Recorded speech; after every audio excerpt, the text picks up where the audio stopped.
Thank you. Savannah's economy is beginning to show signs of recovery during the pandemic, but experts say we are still in the middle of a recession. WSAV News 3's Alex Bazarjian breaks down the hostess city's unprecedented losses in tonight's economic impact report. An economic monitor report shows Savannah's tourism industry is taking the hardest hit. More than 10,000 jobs were lost between April and May. At one point, it was the largest sector for employment. Now it ranks fifth. We do know that the worst is behind us from an economic perspective. The worst may be in our rear view, but Professor Mike Toma says major damage has been done.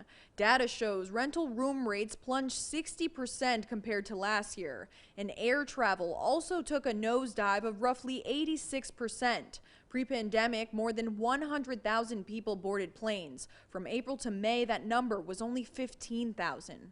The current recession that we're in right now is a much more widespread phenomena because COVID affected all sectors of the economy, but noting that the service sector was particularly hard hit.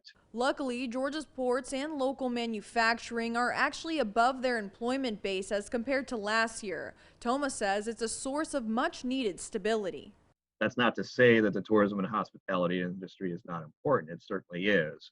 But in terms of overall economic activity in our region, the manufacturing sector is significantly larger. The losses are weighing heavy on Savannah Mayor Johnson's mind as he prepares to tackle the 2021 budget. My priority is to make sure that we don't lay off any city employee, hopefully that we don't furlough any city employees, and that we're able to maintain acceptable levels of service delivery throughout the organization. Toma says layoffs can often do more harm than good because people without jobs can't put money back in the economy. So the notion that preserve and protect the job base that we have in terms of the employees of the city, very admirable and economically wise and sound. I'm hoping that we will be in a position to not expect too much, but to be able to play a prevent defense and maintain what we have. Mayor Johnson and City Council will hold their 2021 budget retreat tomorrow at the Savannah Civic Center. The public is welcome to attend. For more information, just visit wsav.com/budget retreat. Alex Bazarjian, WSAV News 3 on your side.